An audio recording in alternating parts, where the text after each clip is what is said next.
ตัวที่3จะมาไหมลุ้นกันว่าเป็นปลาอะไรครับพี่สกว่าโอ้ย้อนแสงว่ะครับปลาอะไรยี่สก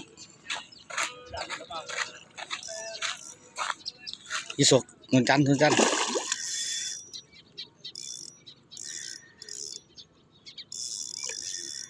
ลากมันเข้ามา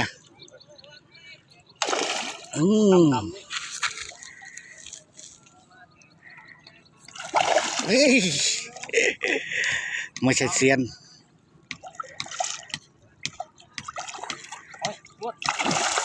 ไม่ยกขึ้นนะปลาโคตรเข้าไปแล้วไม่ยกปลายขึ้นเลยอีกแล้วตัวที่3